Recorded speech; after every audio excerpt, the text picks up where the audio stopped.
Oh, hold on. That's a little too loud. A little too loud. That's a little too loud. Okay. Good morning! Good morning, everybody! Hello! Hi! Oh, I hope you enjoy the music. I hope you enjoy the music. I wanted something nice and chill. Something nice and chill for the background. But good morning, happy Tuesday, everybody. Welcome back. Welcome back to Case Storytime and the reading of the Picture of Dorian Gray. Last time we left off, shit started hitting the fan and the portrait started to change. And now we're going to the parts of the book where things are morally questionable and, you know, we're getting to the real thick of it. I'm excited! So I hope you guys enjoy. I hope you guys enjoyed the story. I got myself a cup of tea, some snackage, as I always do. I'm very, very sniffly, unfortunately, because allergies. My neighborhood has a lot of trees, and a lot of times the pollen comes through all the open windows. And yeah. So I'm a little sniffly, otherwise, I'm almost always sniffly. Between the dry air, the cold air, and allergies, I'm almost always sniffly. So I'm sorry if you hear me sniffling a lot. I also feel like I'm getting sick as well. Which happens a lot during this time of year with the weather getting colder. Until it stabilizes out, I tend to get sick a lot. Sick a lot. I'm all over the place already this morning. But I hope you enjoyed the story. Alright, let me just get into it really quick. I'm gonna find my page. Hold on, let me find my page real quick, since I'm actually using a physical book instead of an e-reader this time around. Alright, let's see. Where was I? Here we go. Chapter 11. For years, Dorian Gray could not free himself from the influence of this book. Or perhaps it would be more accurate to say that he never sought to free himself from it.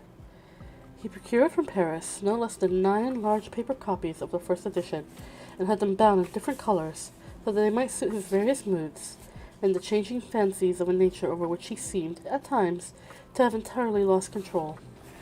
The hero, the wonderful young Parisian in whom the romantic and the scientific temperaments were so strangely blended, became to him a kind of prefiguring type of himself. And indeed, the whole book seemed to him to contain the story of his own life, written before he had lived it. At one point he was more fortunate than the novel's fantastic hero.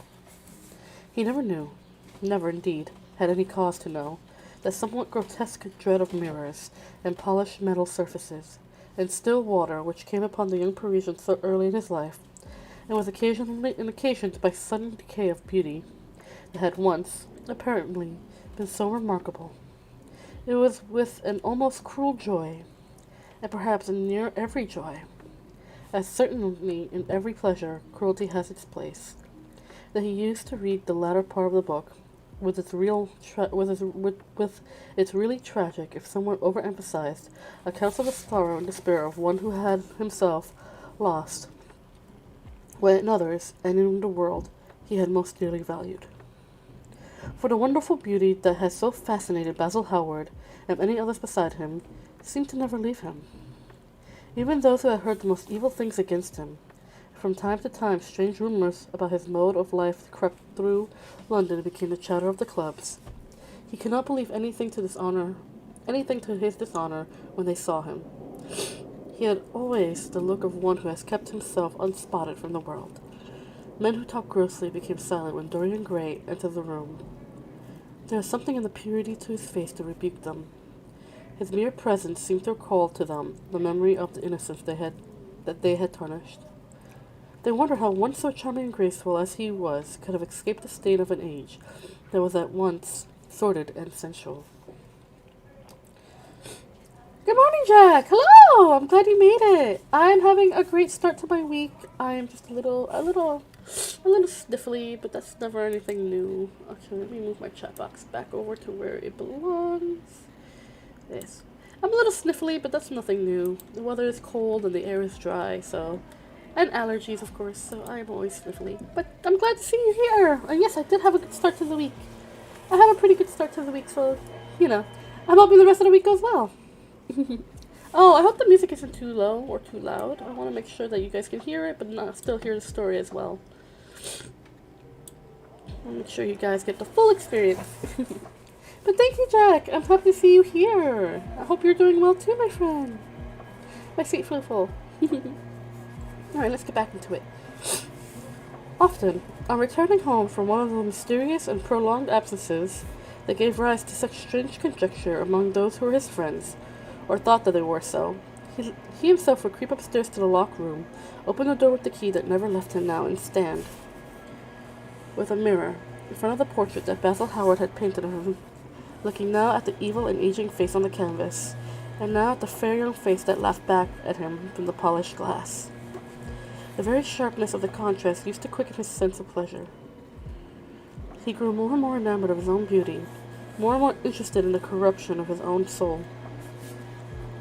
He would examine with minute care, and sometimes with a monstrous and terrible delight, the hideous lines that seared the wrinkled forehead or crawled around the heavy sensual mouth, wondering sometimes which were the more horrible, the signs of sin or the signs of age. He placed his white hands beside the coarse, bloated hands of the picture and smiled. He mocked the misshapen body and the failing limbs. There were moments indeed at night when, lying sleepless in his own delicately scented chamber, or in the sordid room of a little ill-famed tavern near the docks which, under an assumed name and in disguise, it was his habit to frequent, he would think of the ruin he had brought upon his soul with a pity that was all the more poignant because it was purely selfish. But moments such as these were rare. That curiosity about life which Lord Henry had first stirred in him, as they sat together in the garden of their friend, seemed to increase with gratification. The more he knew, the more he desired to know. He had mad hungers that grew more ravenous as he fed on them. And he was not really reckless, at any rate his relations to society. Once or twice every month during the winter, and on each Wednesday each Wednesday evening while the season lasted, he would throw open to the world his beautiful house and have the most celebrated musicians of the day to charm his guests with the wonders of their art. His little dinners, in the setting of which Lord Henry always assisted him, were noted as much for the careful selection and placing of those invited as for the exquisite taste shown in the decoration of the table, with its supple symphonic arrangements of exotic flowers and embroidered cloth, and antique plate of gold and silver. Indeed, there were many, especially among the very young men, who saw, or fancied that they saw, in Dorian Gray the true realization of a type which they had often dreamed in Eton or Oxford days. A type that was to combine something of the real culture of the scholar with all the grace and distinction and perfect manner of a citizen of the world. To them he described to be the company of those whom Dante describes as having sought to make themselves perfect by worship of beauty. Like Gautier, he was one for whom the visible world existed. Excuse me. And certainly, to him life itself was the first, the greatest, of the arts, and for all the others arts seemed to be but a preparation. Fashion, by which what was really fantastic becomes for a moment universal, and dandyism, which, in its own way, is an attempt to assert the absolute modernity of beauty, and had, of course, their fascination for him. His mode of dressing, and the particular and the particular styles on the young exquisites of the Mayfair balls and Pall Mall Club windows, who copied him in everything that he did, and tried to reproduce the accidental charm of his graceful, though to him only half-serious, fopperies. Excuse me. For, while he was but too ready to accept the position that was almost immediately offered to him on his coming of age, and found, indeed, a subtle pleasure in the thought that he might really become to the London of his own day to what to imperial Neronian Rome, the author of the Storytime, had once been. In his innermost heart he desired to be something more than just a mere arbiter elegantium, to be consulted on the wearing of a jewel, or the knotting of a tie, or the conduct of a cane. He sought to elaborate some new scheme of life, that would have its reasoned philosophy and its ordered principles, and find in the spiritualization of the senses in the highest realization. The worship of the senses have often, and with much justice, been described, men feeling a natural instinct of terror about passions and sensations that seem stronger than themselves, and that they are conscious of sharing with a less highly organized form of existence. But it appeared to Dorian Gray that the true nature of the senses had never been understood, and that they would have remained savage and animal merely because the world had sought to starve them into submission or kill them by pain, instead of aiming at making them elements of a new spirituality, of which a fine instinct for beauty was to be the dominant characteristic. As you look back upon man moving through history, he was haunted by a feeling of loss. So much had been surrendered, and to such little purpose. There had been mad, willful rejections, monstrous forms of self-torture and self-denial, whose origin was fear and whose result was a degradation infinitely more terrible than that fancied degradation from which, in their ignorance, they had sought to escape. Nature, in her wonderful irony, driving out the anchorite to feed with the wild animals of the desert, and giving to the hermit the beasts of the field and his companions. Yes, there was to be, as Lord Henry had prophesied, a new hedonism that was to recreate life and to save it from harsh, uncomely Puritanism that is having, in our own day, its curious revival. It was to have its service of the intellect, certainly, yet it was never to accept any theory or system that would involve the sacrifice of any mode of passionate experience. Its aim, indeed, was to be experience in self, and not the fruits of experience, sweet or bitter as they may be, of the asceticism that deadened the senses, as of the vulgar profligacy, and of the vulgar profligacy that dulls them. It was to know nothing, but it was to teach man to concentrate himself upon moments of life that is itself but a moment. There are few of us who have not sometimes awakened before dawn, either after one of those dreamless nights that make us almost enamored of death, or one of those nights of horror and misshapen joy, when through the chambers of the brain sweep phantoms more terrible than reality itself, and instincts with that vivid life that lurks in all grotesques, and that lends to Gothic art its enduring vitality. This art being, one might fancy, especially the art of those minds that have been troubled with the malady of reverie. Gradually white fingers crept through the curtains, and they appeared to tremble. In black fantastic shapes, dumb shadows crawled into the corners of the room and crouched there. Outside, there is the stir of birds among the leaves, or the sound of men going forth to their work, or the sigh and sobs of the wind coming down from the hills and wandering around the silent house, so they fear to wake the sleepers, and yet must needs call forth sleep from her purple cave. Veil after veil of thin dusky gauze is lifted, and by degrees the forms and colors of things are restored to them, and we watch the dawn remaking the world in its antique pattern. The wan mirrors get back their mimic life. The flameless tapers stand where we had left them. Beside them lies the half-cut book that we have been studying, or the wired flowered that we had worn at the ball, or the letter that we had been afraid to read, or that we had read too often. Nothing seems to us changed.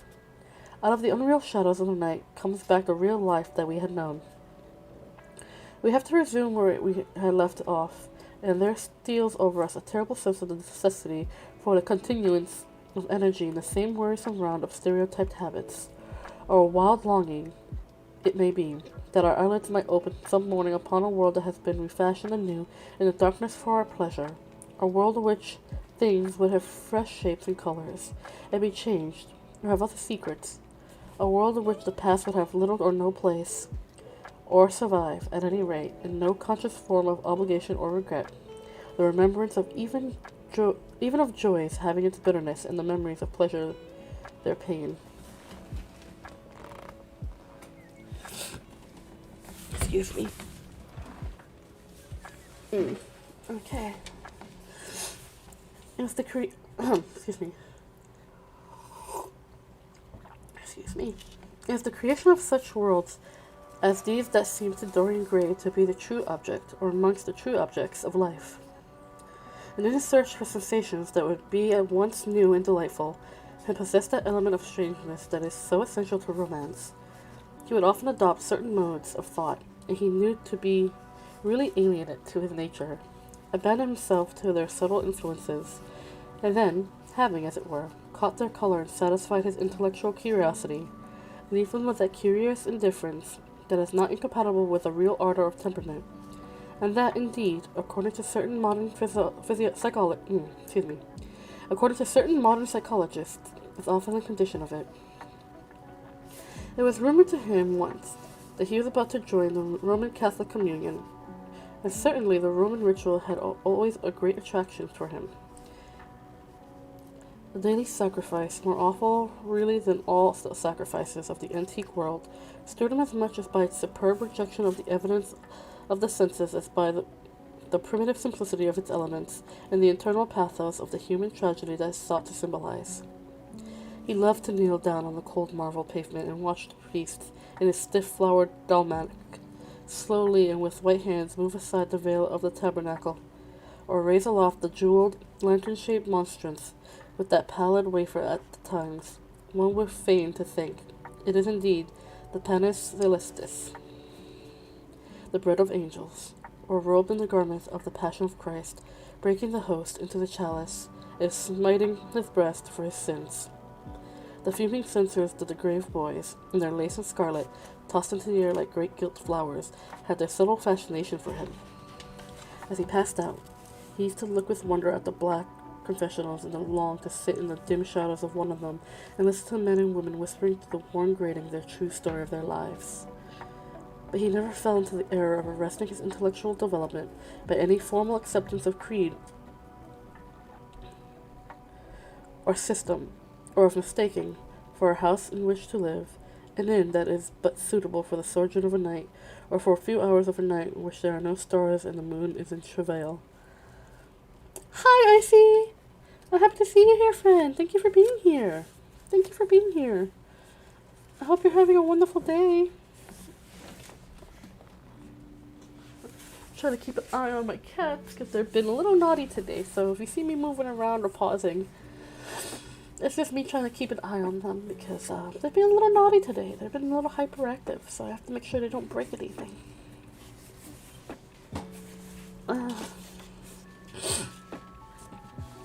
Mysticism, with its marvelous power of making common things strange to us, and a subtle antinomianism that always seemed to accompany it, moved him for a season, and for a season he inclined to the materialistic doctrines of the Darwinism movement in Germany, and found a curious pleasure in tracing the thoughts and passions of men to some pearly cell in the brain, or some white nerve in the body, delighting in the conception of the absolute dependence of the spirit on certain physical conditions, morbid or healthy, normal or deceased. Yet, as had been said of him before, no theory of life seemed to him to be of any importance compared with life itself. He felt keenly conscious of how barren all intellectual speculation is when separated from action and experiment. He knew that the senses, no less than the soul, have their spiritual mysteries to reveal. And so he would now study perfumes and the secrets of their manufacture, distilling heavily scented oils and burning odorous gums from the East. He saw that there was no mood of the mind that had not its counterpart in the sensuous life, and set himself to discover the true relations, wondering what there was in frankincense that made one mystical, and in ambergris that stirred one's passions, and in violets that woke the memory of dead romances, and in musk that troubled the brain, and in champak that stained the imagination, and seeking often to elaborate a real psychology of perfumes, and to estimate the several influence of sweet-smelling roots and scented pollinated flowers, of aromatic balms and of dark and fragrant woods, of spikenard that sickens, of Havenia that makes men mad, and of aloes that are said to be able to expel melancholy from the soul. At another time he devoted himself entirely to music. In a long latticed room with a vermilion and gold ceiling and walls of olive green lacquer, he used to give curious concerts in which mad gypsies tore wild music from their little zithers, or grave, yellow-shawled Tunisians plucked at the strange strings of monstrous lutes, while, while grinning Negroes beat monotonously upon copper drums, and crouching upon scarlet mats, slim-turbaned Indians blew through long pipes of reed or brass and charmed, or fent to charm, great hooded snakes and horrible horned adders. The harsh intervals and shrill discords of barbaric music stirred him at times when Schubert's Grace and Chopin's Beautiful Sorrows and the mighty harmonies of Beethoven himself fell unheeded on his ears. He collected together from all parts of the world the strangest instruments that could be found, either in the tombs of the dead nations or among the few savage tribes that have survived contact with Western civilization, and loved to touch and try them. He had the mysterious judapatis of the real Negro Indians that women were not allowed to look at, and that even youths may not see until they have been subjected to fasting and scourging, and the earthen jars of the Peruvians that have shrill cries of birds, and the flutes of human bones such as Alfonso de Oval, heard in Chile, and the sonorous green jaspers that are found near Cuzco, and give forth a note of singular sweetness. He had painted gourds filled with pebbles that rattled when they were shaken, the long clarion of the Mexicans, into which the performer does not blow, but through which he inhales the air, and harsh tour of Amazon tribes, that is sounded by the sentinels who sit all day long in high trees and can be heard, it is said, at a distance of 3 leagues. The teponutzli, that has 2 vibrating tongues of wood and is beaten with sticks that are smeared with an elastic gum obtained from the milky juices of plants, the yotl bells of the Aztecs that are hung in clusters like grapes, and a huge cylindrical drum covered with skin of great serpents, like the one that Bernal Diaz saw when he took with Cortez to the Mexican temple. Those doleful sounds that had left so and of whose doleful sounds he has left us so vivid a description. The fantastic character of these instruments fascinated him, and he felt a curious delight in the air. The thought that art, like nature, has her monsters, things bestial shaped with a hideous voice. Excuse me. Has her monsters, things of bestial shape and with hideous voices.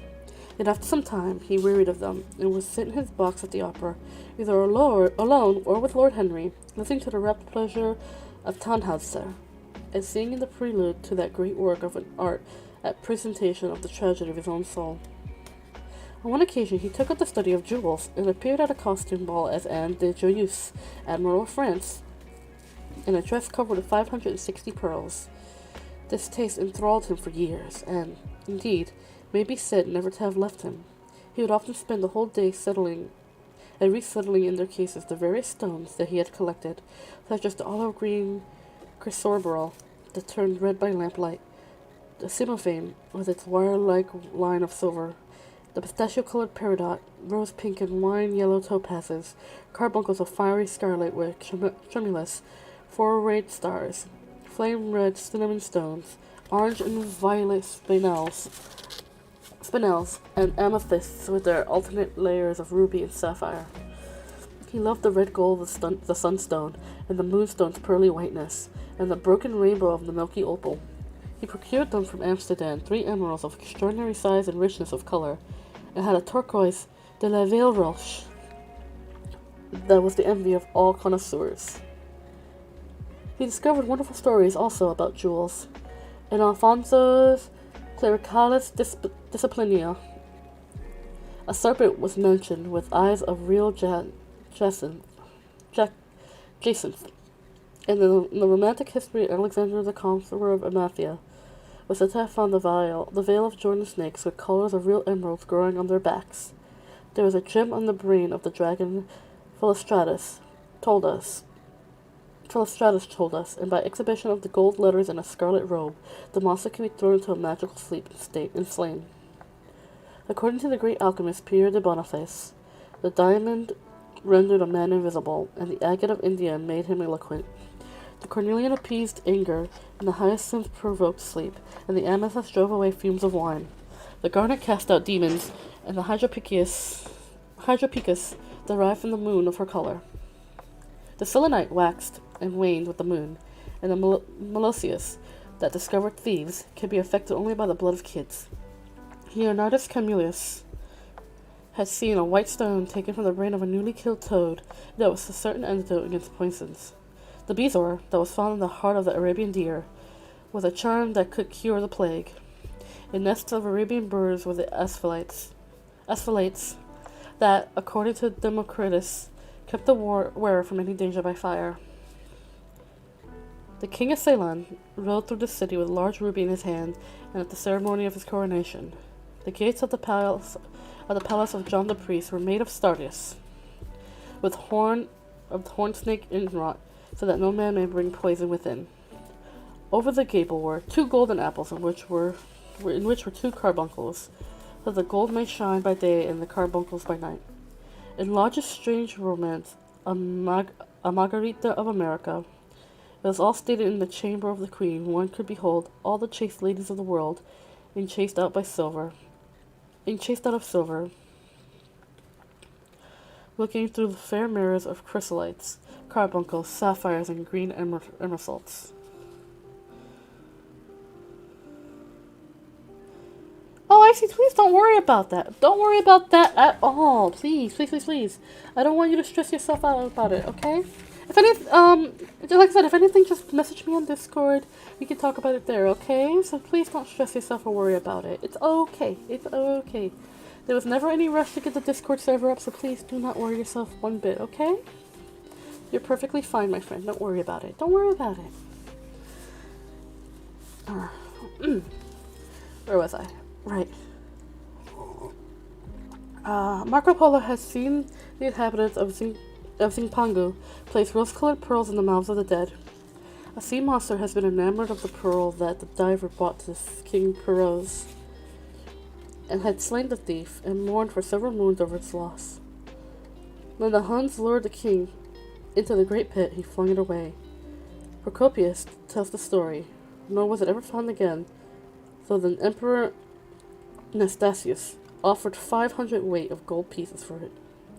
The king of Malabar has shown a certain Venetian a rosary of 304 pearls, one for every god that he had worshipped.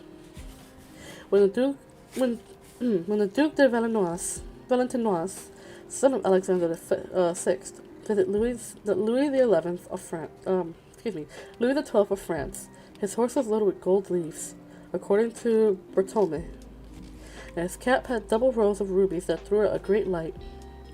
Charles of England had ridden in stirrups hung with 421 diamonds. Richard II had a coat, valued at 30,000 marks, which was covered with ballast rubies. Hall described Henry VIII on his way to the Tower previous to his coronation as wearing a jacket of raised gold, the placard embroidered with diamonds and other rich stones, and great border-like bound his neck of large balasses. The favorites of James I wore earrings of emeralds set in gold filigrane. Edward II gave Piers Gaveston a suit of red gold armor, studded with gemstones, a collar of gold roses set with turquoise stones, and a skull parsemé with pearls. Henry II wore jeweled gloves reaching to the elbow, and had a hawk glove sewn in with 12 rubies and 52 great ornaments. The ducal hat of Charles the Rash, the last Duke of Burgundy of his race, was hung with pearl-shaped pearls and studded with sapphires. How exquisite life had once been! How gorgeous in its pomp and decoration! Even to read the luxury of the dead was wonderful. Then he turned his attention to the embroideries and to the tapestries that performed the office of frescoes in the chill rooms of the northern nations of Europe. As he investigated the subject, and he had always had an extraordinary faculty for becoming absolutely absorbed for the moment in whatever he took up, he is almost saddened by the reflection of the ruin at the time brought on to the beautiful and wonderful things. He, at any rate, had escaped that.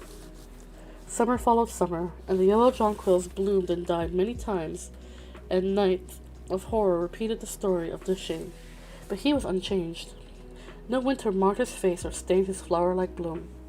How different it was with material things. Where had they passed to? Where was the great crocus-colored robe on which the gods fought against the giants, that had been worked by brown girls for the pleasure of Athena? Where the huge velarium that Nero had stretched across the Colosseum at Rome, that tightened sail of purple, on which they represented the starry sky, and Apollo driving a chariot drawn by white, gilt-reined steeds. He longed to see the curious table napkins wrought for the priest of the sun, on which were displayed on all dainties and viands that could be wanted for a feast. The mortuary cloth of King Chilperic, with its 300 gold bees, the fantastic robes that excited the indignation of the Bishop of Pontus, and were figured with lions, panthers, bears, dogs, forests, rocks, hunters, all in fact that a painter can copy from nature. And the coat Charles of Orleans once wore, on the sleeves of which were embroidered the verses of the song beginning, Madame je suis ton joyeux. Now, the musical accompaniment to the words being wrought in gold thread, and each note, of square shape in those days, formed with 4 pearls. Excuse me, sir. Can you please come down from there? Get down. Come. Come.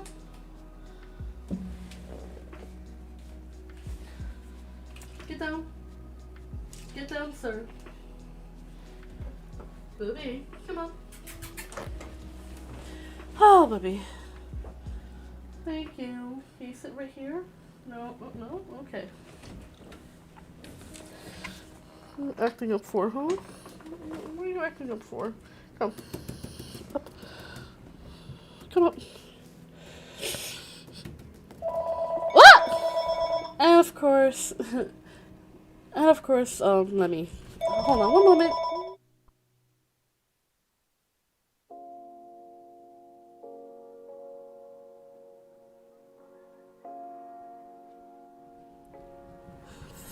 Booby and Lemmy are acting up today, it seems. Booby. Booby, come here. Come here. Come. Come. What are you sitting all the way over there for? Don't you want Mama's attention? Is that what you're jumping around for? Or are you just being a bad boy?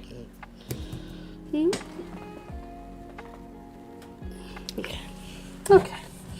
Back to where I was. Where was I? That's a good question.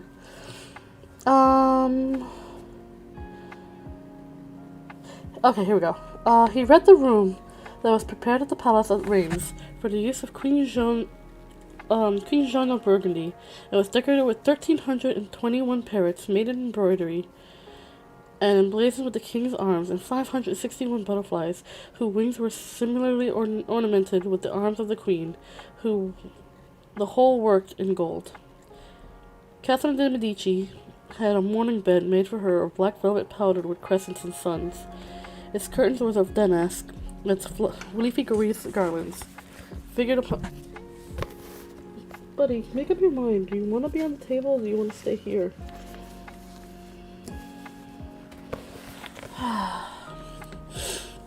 Catherine de' Medici had a mourning bed made for her of black velvet powdered with crescents and suns.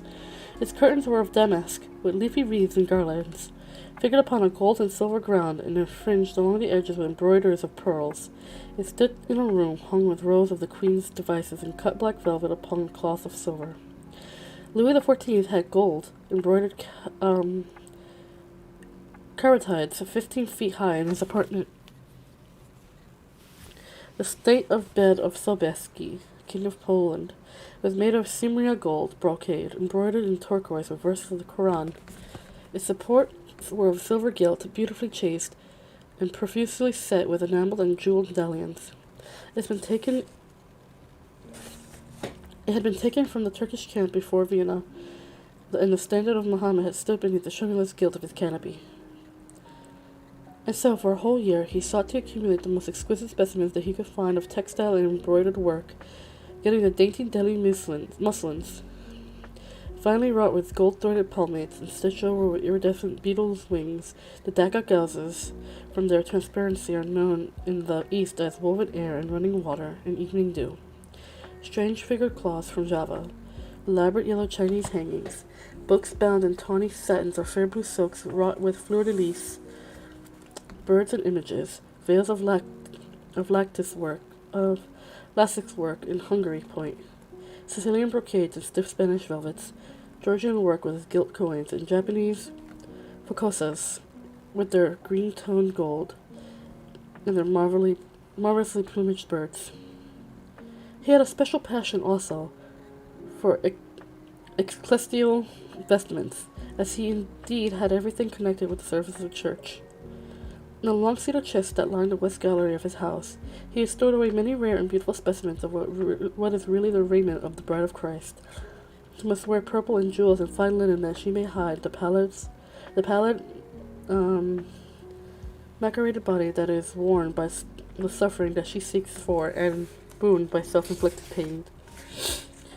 He possesses a gorgeous coat of crimson silk and gold thread damask, figured with a repeating pattern of gold pomegranates set in six-petaled formal blossoms, beyond which, on either side, was the pineapple device wrought in seed pearls. The orphreys were divided into panels representing the scenes from the life of the Virgin, and the corona of the Virgin. And the corona of the Virgin was figured in colored silks upon the hood. This was Italian work of the 15th century. Another coat was of green velvet, embroidered with heart-shaped groups of acanthus leaves, from which spread long-stemmed white blossoms, the details of which... You having a hard time there, buddy? You trying to get down, or what? Up or down? Up or down, silly boy? You want to stay right there? Okay. And I'll push this back. This was the Italian work of the 15th century. Another cup was of green velvet, embroidered with the heart-shaped groups of acanthus leaves, from which spread long-stemmed white blossoms, the details of which were picked out with silver thread and colored crystals. The Moors bore a seraph's head in gold thread raised work.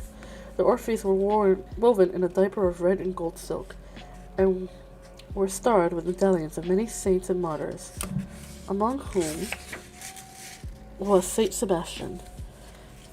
He had chasubles also of amber-colored silk, and blue silk with gold brocade, and yellow silk damask, and cloth of gold, figured with representations of the Passion of the Crucifixion of Christ, and embroidered with lions and peacocks and other emblems. The mattocks of white satin and pink silk damask, decorated with tulips and dolphins and fleur-de-lis, altar frontals of crimson velvet and blue linen, and many corporals, chalice veils, and sedaria. In the mystic offices to which things were put, there was something that quickened his imagination.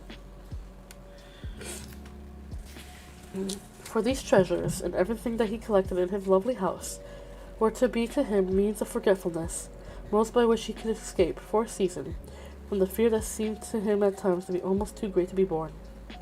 Upon the walls of the lonely locked room where he had spent much of his boyhood, he had hung with his own hands the terrible portrait whose changing figure showed him the real degradation of his life, and in front of it had draped a purple and gold pall as a curtain. For weeks he would not go there, would forget the hideous painted thing, and get back to his light heart, his wonderful joyousness, his passionate absorption of mere existence. Then suddenly, some night he would creep out of the house, go down to dreadful places near Blue Gate Fields, and stay there, day after day, until he was driven away. On his return he would sit in front of the picture, sometimes loathing it and himself, but filled, at other times, with the pride of individualism that is half the fascination of sin, and smiling with a secret pleasure at the misshapen shadow that had to bear the burden that should have been his own. After a few years he could not endure to be long out of England, and gave up the villa that he had shared with the Trovel with the Lord Henry, as well as the little white-walled house in the Algiers, where they had more than once spent the winter. He hated to be separated from the picture that was such a part of his life. He was also afraid that during his absence that someone might gain access to the room, in spite of the elaborate bars they had caused to be placed upon the door. He was quite conscious that this would tell them nothing. It was true that the portrait still preserved, under all the foulness and ugliness of the face, its marked likeness to himself. But what could they learn from that? He would laugh at anyone who tried to taunt him. He had not painted it. What was it to him how vile and full of shame it looked? Yet even if he told them, would they believe it? Yet he was afraid. Sometimes, when he was down at his great house in Nottinghamshire, entertaining the fashionable young men of his own rank who were his chief companions, and astounding the country, and astounding the county by the wanton luxury and gorgeous splendor of his mode of life. He would suddenly leave his guests and rush back to town to see that the door had not been tampered with, and the picture was still there. What if it should be stolen? The mere thought made him cold with horror. Surely the world would know his secret then. Perhaps the world already suspected it. For, while he fascinated many, there were not a few who distrusted him. He was very nearly blackballed at the West End Club, of which his birth and social position fully entitled him to become a member. It was said that on one occasion, when he was brought by a friend to the smoking room of the Churchill, the Duke of Berwick and another gentleman got up in a marked manner and went out. Curious stories became current about him after he passed his 25th year. It was rumored that he had been seen brawling with foreign sailors in a low den of the distant parts of the Whitechapel, that he consorted with thieves and coiners and knew of mysteries of their trade. His extraordinary absences became notorious, and when he used to appear against society, men would whisper to each other in corners, or pass him with a sneer, or look at him with cold searching eyes, as though they were determined to discover his secret. Of such insolences and attempts slights he, of course, took no notice, and in the opinion of most people, his frank, debonair manner, his charming boyish smile, and the infinite grace of that wonderful youth that seemed to never leave him, were in themselves a sufficient answer to the calumnies, for they termed them, were circulated about him. It was remarked, however, that some of those who had been most intimate with him appear, after a time, to shun him. Women who had wildly adored him, and for his sake had braved all social censure, and set convention at defiance, were seen to grow pallid with shame or horror if Dorian Gray entered the room. Yet these whispered scandals only increased in the eyes of many his strange and dangerous charm. His great wealth was a certain element in security. Society, civilized society at least, is never very ready to believe anything to the detriment of those who are both rich and fascinating. It feels instinctively that manners are of more importance than morals, and, in its opinion, the highest respectability is of much less value than the possession of a good chef. And, after all, it is a very poor consolation to be told that the man who has given one a bad dinner or a poor wine is irreproachable in his private life. Even the cardinal virtues cannot atone for half-cold entrees, as Lord Henry remarked once, in a discussion on the subject, and there's possibly a good deal to be said for his view. For the canons of good society are, or should be, the same as the canons of art. Form is absolutely essential to it. It should have dignity of ceremony, as well as its own reality. It should combine the insincere character of a romantic play with the wit and beauty that makes such plays delightful to us. Is insincerity such a terrible thing? I think not. It is merely a method by which we can multiply our personalities. Such, at any rate, was Dorian Gray's opinion. He used to wonder at the shallow psychology of those who conceived the ego in man as a thing simple, permanent, reliable, and of one essence. To him, man was a being with myriad lives and myriad sensations, a complex, multiform creature that bore within itself strange legacies and thought and passion, and of those very flesh was tainted with the monstrous maladies of the dead. He loved to stroll through the gaunt, cold picture gallery of his country house, and look at the various portraits of those whose blood flowed in his veins. He was Philip Herbert, described by Francis Osborne in Memoirs of the Reign of Queen Elizabeth and King James, as one who was caressed by the court for his handsome face, which kept him not long company. Was it young Herbert's life that he sometimes led? He had some strange poisonous germ creep from body to body till it had reached his own?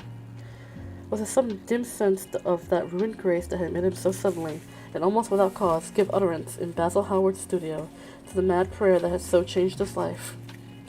Here, in gold-embroidered red doublet, jewelled surcoat, and gilt-edged ruff and wristbands, stood Sir Anthony Sherrod, with his silver and black armor piled at his feet. What had this man's legacy been? Had the lover of Giovanna of Naples bequeathed him some inheritance of sin and shame? Were his own actions merely the dreams of the dead man he had not dared to realize? Here, from the fading canvas, smiled Lady Elizabeth Devereux. in her gauze hood, pearl stomacher, and sleeves.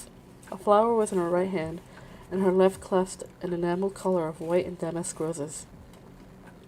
On a table by her side lay a mandolin and an apple. There were large green rosettes upon her little pointed shoes. He knew her life, and the strange stories that were told about her lovers. Had he something of her temperament in him? These oval, heavy-lidded eyes seemed to look curiously at him. What of George Willoughby, with his powdered hair and fantastic patches? How evil he looked! The face was saturnine and swarthy, and the sensual lips seemed to be twisted with disdain. Delicate lace ruffles fell over the lean yellow hands that were so overladen with rings. He had been a macaroni of the 18th century, and the friend of in his youth of Lord Ferrers. What of the second Lord Beckenham, the companion of the Prince Regent in his wildest days, and one of the witnesses in the secret marriage with Mrs. Fitzherbert? How proud and handsome he was, with his chestnut curls and insolent pose. What passions had he bequeathed? The world had looked upon him as infamous. He had led the orgies at Carlton House. The star of the Garter glittered upon his breast. Beside him hung the portrait of his wife, a pallid, thin-lipped woman in black. Her blood also stirred within him. How curious it all seemed. And his mother, with her Lady Hamilton face, and her moist, wine-dashed lips, he knew what he had gotten from her. He had gotten from her his beauty, and his passion for the beauty of others. She laughed at him in her loose bacchante dress. There were vine leaves in her hair. The purple spilled from the cup she was holding. The carnations of the painting had withered. The eyes were still wonderful in the depths of their brilliancy of color. They seemed to follow him wherever he went. Yet one had ancestors in literature as well as in one's own race. Nearer perhaps in type and temperament, many of them, and certainly with an influence of which one was more absolutely conscious. There were times when it appeared to Dorian Gray the whole of history was merely the record of his own life, not as he lived in the act and circumstance, but as his imagination had created for him.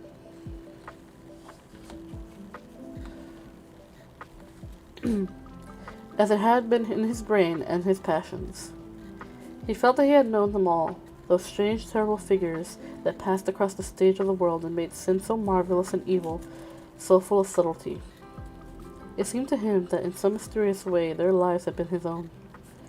The hero of the wonderful novelty had so influenced his life had himself known this curious fancy. In the 7th chapter, he tells how, crowned with laurel, lest lightning might strike him, he had sat, as Tiberius, in a garden of Capri, reading the shameful book of Elephantis, while doors and peacocks stood around him as the flute player mocked the swinger of censer, and, as Caligula, had caroused with the green-shirted jockeys in their stables, and slept in an ivory manger with a jewel-fronted horses, and, as Domitian, had wandered through the corridor lined with marble mirrors, looking with haggard eyes for the reflection of the dagger that was to end his days, and sick with that ennui, that terrible tedium vitae that came on those to whom life denies nothing, and had peered through a clear emerald at the red shambles of his circus, and then, in litter of pearl and purple drawn by silver-shod mules, been carried through the streets of pomegranates to a house of gold, and heard men cry on narrow Caesar as they passed by, as Elagabalus had painted with his face of color and plied the distaff among the women, and brought the moon from Carthage to give her in mystic marriage to the sun. Over and over again, Dorian used to read this fantastic chapter, and the 2 chapters immediately following, in which, as in some curious tapestries of coming wrought enamels, were pictured the awful and beautiful forms of those whom vice and blood and weariness had made monstrous or mad. Filippo, Duke of Milan, who slew his wife and painted her lips with scarlet poison that her lover might be sucked death from the dead thing he fondled. Pietro Barbi, the Venetian, known as Paul II, who sought in his vanity to assume the title of Formosus, and whose tiara valued at 200,000 florins, was brought at the price of a terrible sin. Gian Maria Visconti, who used hounds to chase living men and whose murdered bodies were covered with roses by a harlot who had loved them. The Borgia on his white horse, were fratricide riding beside him, his mantle stained with the blood of Perotto. Pietro Riaro, Pietro Riaro, the young Cardinal Archbishop of Florence, child and minion of Sixtus the Fourth, whose beauty was equalled only by his debauchery, and who received Leonora of Aragon, in a pavilion of white and crimson silk, filled with nymphs and centaurs, and gilded a boy that he might serve at the feast as Ganymede or Helios. Ezeline, whose melancholy could be cured only by the spectacle of death, and who has passion for red blood, as other men have for red wine, the son of the fiend, as was reported, and on one who cheated his father at dice when gambling with him for his own soul. Giambattista Cibo, who in mockery took the name of innocent, and into whose torpid veins the blood of 3 lads was infused by a Jewish doctor. Sigismondo Malatesta, the lover of Sodda, and the lord of Rimini, whose effigy was burned at Rome as the enemy of God and man, who strangled Policinia with a napkin and gave poison to Ginevra d'Este in a cup of emerald, and in honor of a shameful passion built a pagan church for Christian worship. Charles VI, who had so wildly adored his brother's wife that a leper had warned him of the insanity that was going to come of him, and who, when his brain had sickened and grown strange, could only be soothed by the Saracen cards painted with the images of love and death and madness, and in his trim jerkin and jeweled cap, acacias-like curls. Griffinetto Baglioni, who slew Astori with his bride, Sibinotto with his page, and whose comeliness was such that, as he lay dying at the yellow piazza of Perugia, and those who had hated him could not choose but weep, and Atalanta, who had cursed him, blessed him. There was a horrible fascination in them all. He saw them at night, and they troubled his imagination in the day. The Renaissance knew of strange manners of poisoning by the helmet and by a lighted torch, by an embroidered glove and a jeweled fan, by a gilded pomander and by an amber chain. Dorian Gray has been poisoned by a book. There were moments when he looked on evil simply as a mode through which he could realize his conception of the beautiful. Chapter 12. Excuse me. It was on the 9th of November, the eve of his own 38th birthday, as he often remembered afterwards. He was walking home about 11 o'clock from Lord Henry's, where he had been dining, and was wrapped in heavy furs, as the night was cold and foggy. At the corner of the Grosvenor Square, at South Audley Street, a man passed him in the mist, walking very fast with the collar of his grey ulster turned up. He had a bag in his hand. Dorian recognized him. It was Basil Howard. A strange sense of fear, for which he could not account, came over him. He made no sign of recognition and went on quickly in the direction of his house. But Howard had seen him. Dorian heard him first stopping on the pavement and then hurrying after him. In a few moments his hand was on his arm. "Dorian, what an extraordinary piece of luck! I've been waiting for you in your library ever since 9 o'clock. Finally I took pity on your tired servant and told him to go to bed as he let me out. I'm off to Paris by the midnight train, and I particularly wanted to see you before I left. I thought it was you, or rather your fur coat, as you passed me. But I wasn't quite sure. Didn't you recognize me?" "In this fog, my dear Basil, I can't even recognize Grosvenor Square. I believe my house is somewhere about here. I don't feel at all certain about it. I'm sorry you're going away, as I have not seen you for ages. But I suppose you'll be back soon." "No, I'm going to be out of England for 6 months. I intend to take a studio in Paris and shut myself up until I finish the great picture I have in my head. However, it wasn't about myself that I wanted to talk. Here we are at your door. Let me come in for a moment. I have something to say to you. I shall be charmed.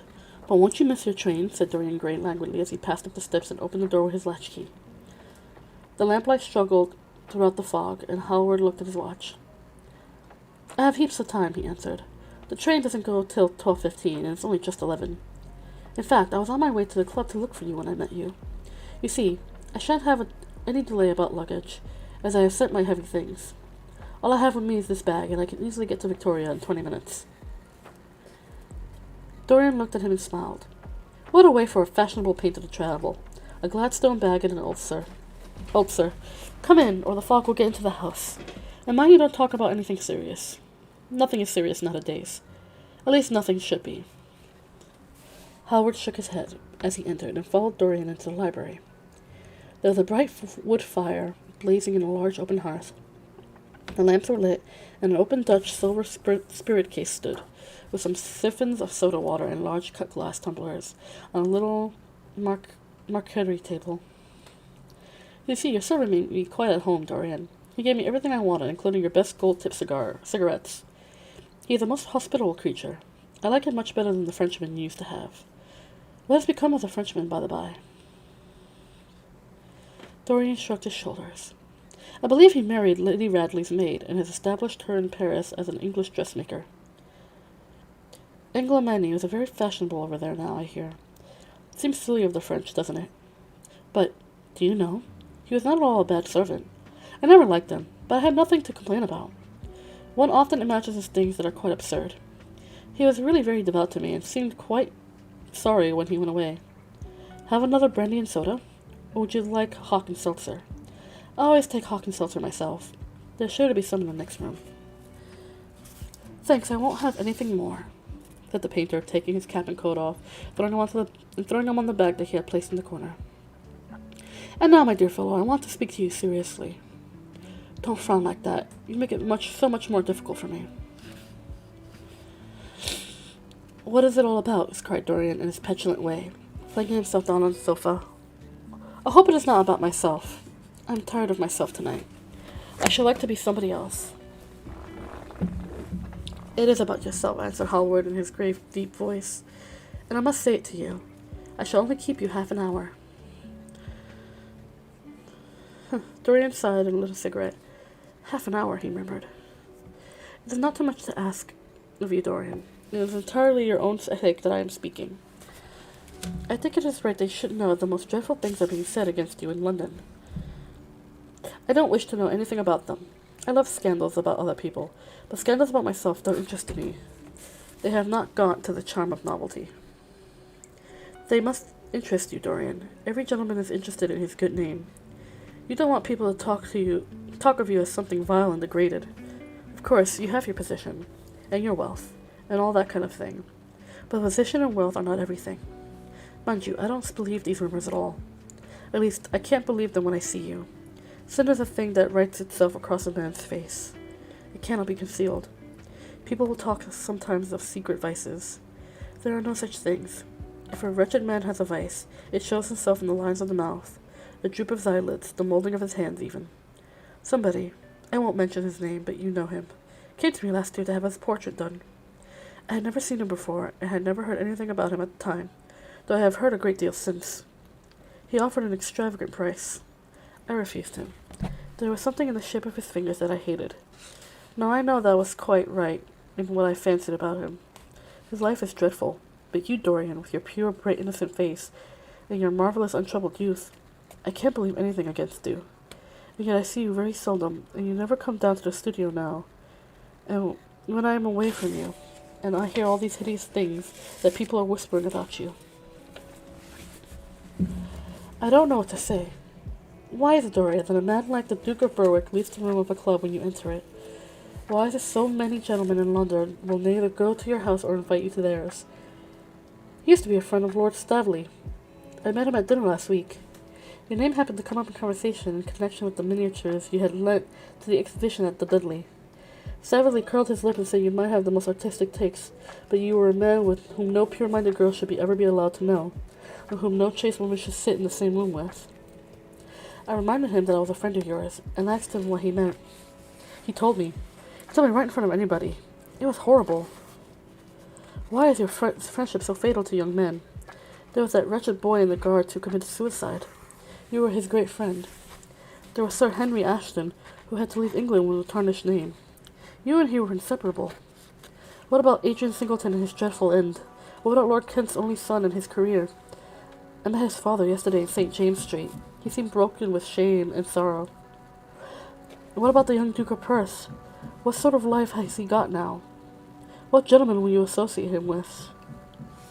Stop, Basil. We are talking about things with which you know nothing, said Dorian, biting his lip with a note of infinite contempt in his voice. You ask me why Berg leaves the room when I enter it. Is it because I know everything about his life, not because he knows anything about mine? With such blood he has in his veins, how can his record be cleaned? You asked me about Henry Ashton and young Perth. Did I teach one his vices, and the other his debauchery? If Kent's silly son takes his wife from the streets, what is that to me? If Adrian Singleton writes his friend's name across a bill, am I his keeper? I know how people chatter in England. The middle classes air their moral prejudices over the gross dinner tables, and whisper about what they call the proliferaries of the betters in order to try and pretend that they are in smart society, and on intimate terms with the people they slander.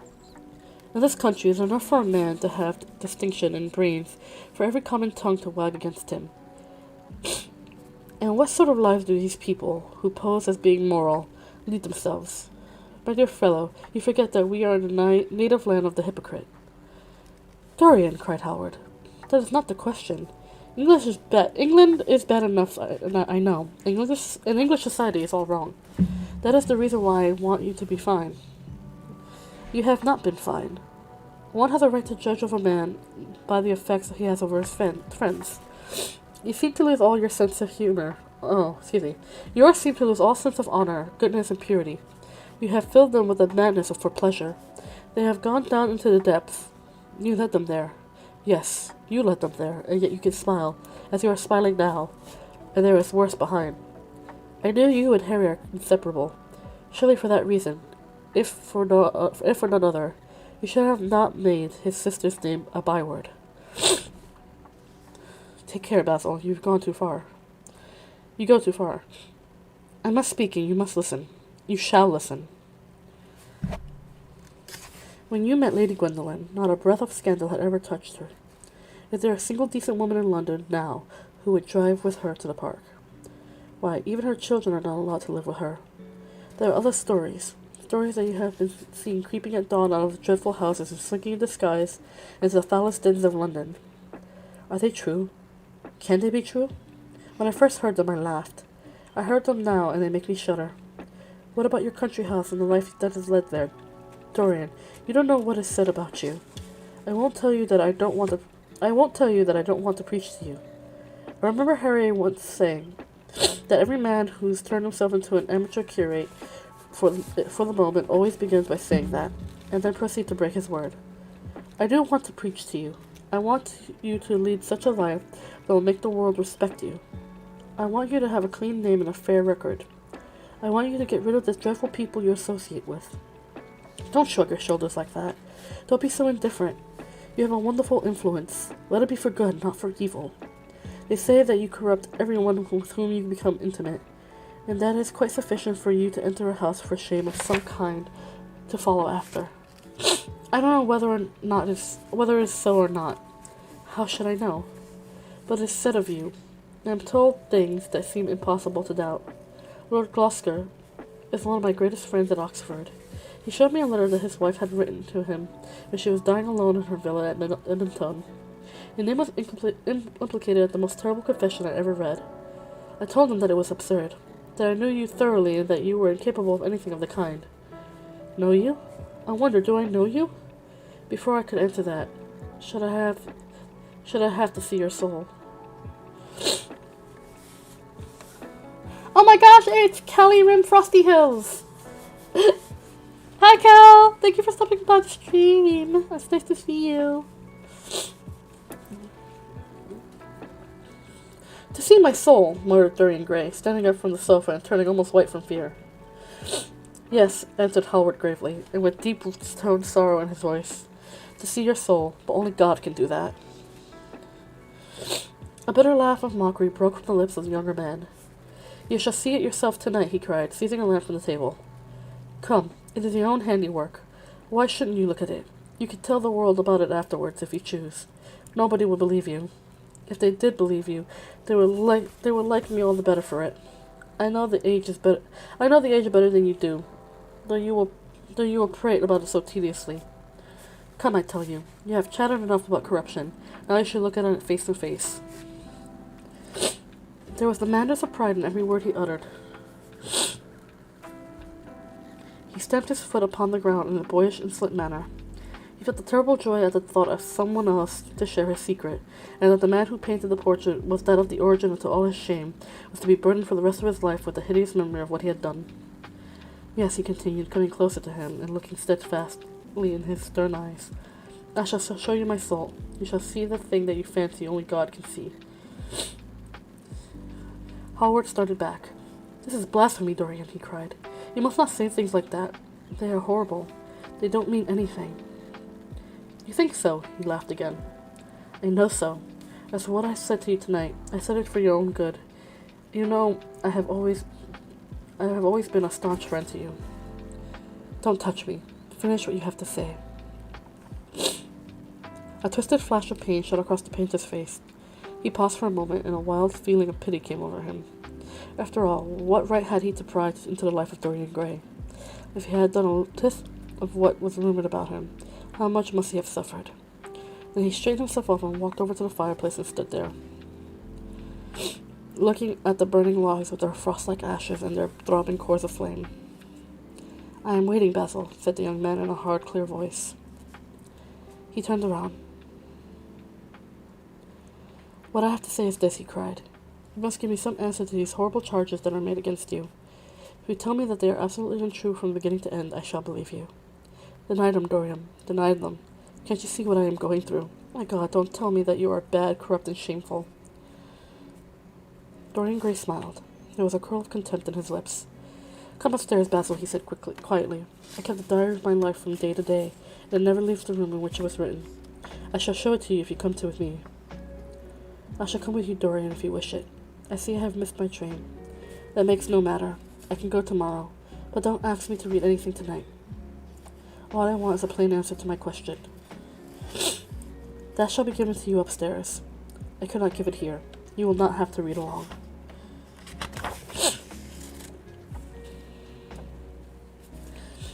Chapter 13. He passed out of the room and began the ascent. Basil Hallward followed close behind. They walked softly, as men do instinctively at night. The lamp cast fantastic shadows on the wall and staircase. A rising wind made some of the windows rattle. When they reached the top landing, Dorian set down the lamp onto the floor, taking out the keys and turning in the lock. You insist on knowing, Basil? He asked in a low voice. Yes. I'm delighted, he answered, smiling. Then he added, somewhat harshly, You are the one man in the world who is entitled to know everything about me. You have had more to do with my life than you think. And, in taking up the lamp, he opened the door and went in. A cold current of air passed them, and the light shut up for a moment in a flame of murky orange. Excuse me.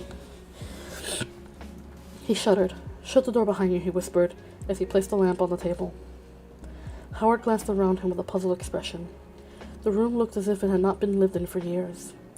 A faded Flemish tapestry, a curtained picture, an old Italian cassone, and an almost empty bookcase. That was all that seemed to contain besides the chair and table.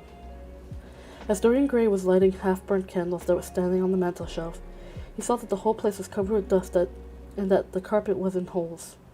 A mouse ran scuttling behind the wainscoting. There was a damp odor of mildew. So you think that it is only God who sees my soul, who sees the soul, Basil? Draw that curtain back and you will see mine. The voice that spoke was cold and cruel. You are mad, Dorian, or playing a part, murmured Howard, frowning. You won't, but I must do it myself, said the young man, and he tore the curtain from its rod and flung it to the ground. An exclamation of horror broke from the painter's lips as he saw in the dim light the hideous face on the canvas grinning at him. There was something in his expression that filled him with disgust and loathing. Good heavens! It was Dorian Gray's own face that he was looking at. The horror, whatever it was... Excuse me. The horror, whatever it was not yet entirely spoiled by that marvelous beauty. There was still some gold in the thinning hair and some scarlet on the sensual mouth. The sudden eyes had kept something of loveliness in their blue. The noble curves had not yet completely passed away from the chiseled nostrils and from plastic throat. Yes, it was Dorian himself. But who had done it? He seemed to recognize his own brushwork, and the frame was still his own design.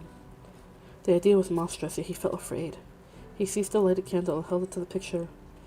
In the left-hand corner was his own name, traced in long letters of bright vermilion.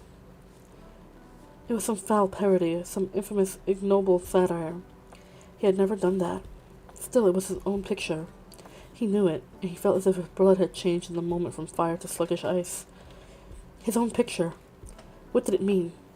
Why had it altered? He turned and looked at Dorian Gray with the eyes of a sick man. His mouth twitched, and his parched tongue seemed unable to articulate. He passed his hands across his forehead. It was dank with clammy sweat. The young man was leaning against the mantel-shelf, watching him with that strange expression that one sees on the faces of those who are absorbed in a play when some great artist is acting. There was neither real sorrow in it or real joy. There was simply the passion of the spectator, with perhaps a flicker of triumph in his eyes. He had taken the flower out of his coat and was smelling on it, or pretending to do so. "What does this mean?" cried Howard at last. His own voice sounded shrill and curious in his ears. "Years ago, when I was a boy," said Dorian Gray, crushing the flower in his hands, "you met me, flattered me, and taught me to be vain of my good looks. One day you introduced me to a friend of yours, who explained to me the wonder of youth, and you finished a portrait of me that revealed to me the wonder of beauty. In a mad moment that, even now, I don't know whether I regret or not, I made a wish, or perhaps you would call it a prayer. I remember it. Oh, how well do I remember it? No, the thing is impossible. The room is damp. Mildew has gotten to the canvas. The paints I used had some wretched mineral poison in them.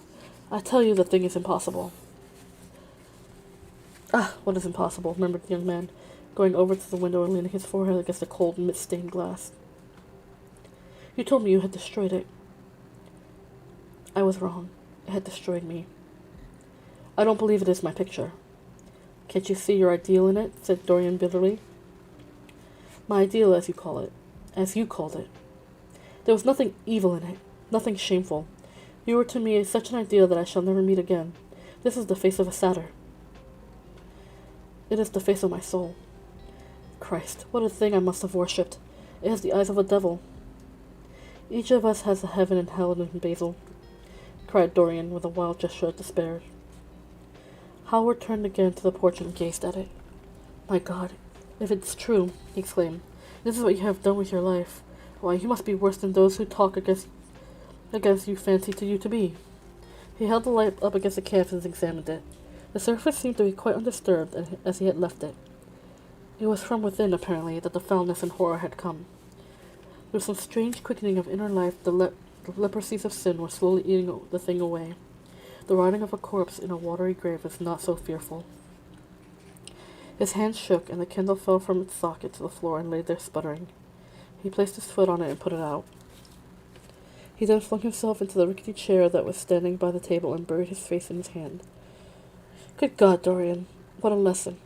What an awful lesson." There was no answer, but he could hear the young man sobbing at the window. "Pray, Dorian, pray. And what is it that one taught to say in one's boyhood? Lead us not into temptation, forgive us our sins, wash away our iniquities. Let us say that together." "Lebby, not now! Jeez! Hold on. Lebby!"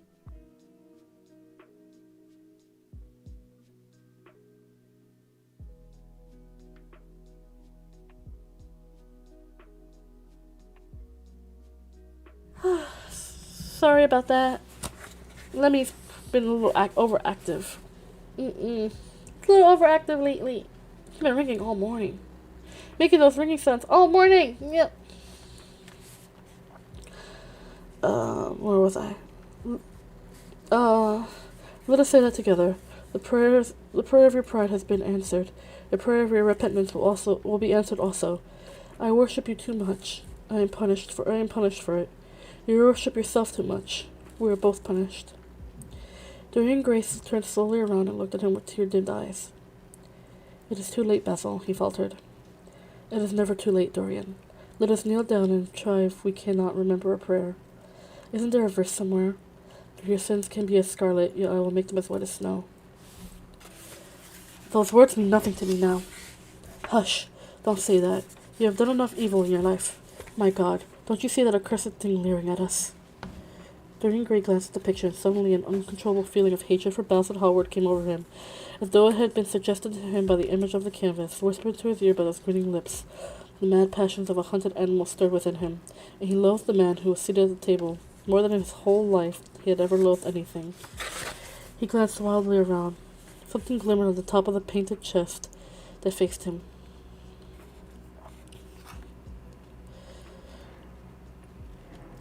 His eye fell on it. He knew what it was. It was a knife that he had brought up some days before to cut a piece of cord that he had forgotten to take away with him. He moved slowly towards it, passing Howard as he did so.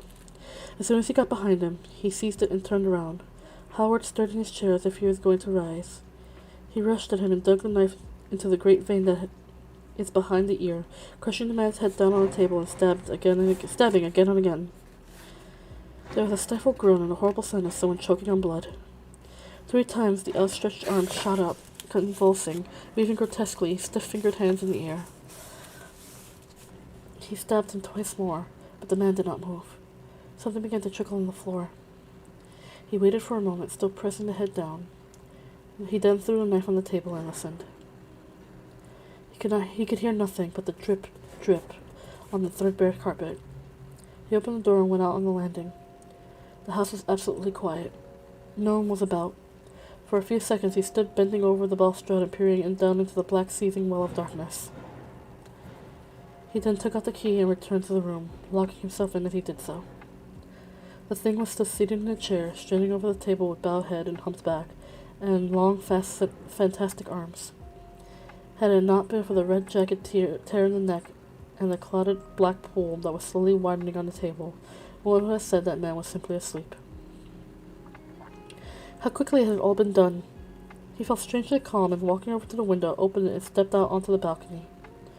The wind had blown the fog away, and the sky was like a monstrous peacock's tail, starred with myriads of golden eyes. He looked down and saw the policeman going his rounds and flashing the long beam of his lantern on the doors of the silent houses. The crimson spot of a prowling hansom gleamed at the corner and then vanished. A woman in a fluttering shawl was creeping slowly by the railing, staggering as she went. Now and then she stopped and peered back. Once she began to sing in a hoarse voice. The policeman strolled over and said something to her. She stumbled away laughing. A bitter blast swept across the square. The gas lamps flickered and became blue, and the leafless trees shook their black iron branches to and fro. He shivered and went back, closing the window behind him. Having reached the door, he turned the key and opened it. He did not even glance at the murdered man. He felt that the secret of the whole thing was not to realize the situation. The friend who had painted the fatal portrait to which was all his misery had gone out of his life. That was enough. He then remembered the lamp. It was a rather curious one of Moorish workmanship, made of dull silver inlaid with arabesques of burnished steel and studded with coarse turquoise. Perhaps it might be missed by his servant. In question would be asked. He hesitated for a moment and then turned back and took her from the table. He could not help seeing the dead thing. How still it was! How horribly white the long hands looked! It was like a dreadful wax image. Having locked the door behind him, he crept quietly downstairs. The woodwork creaked and seemed to cry out as if in pain. He stopped several times and waited. No. Everything was still. It was merely the sound of his own footsteps.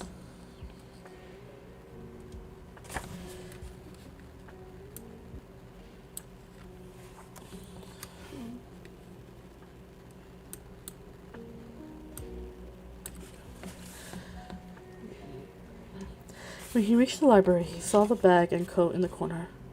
They must be hidden away somewhere.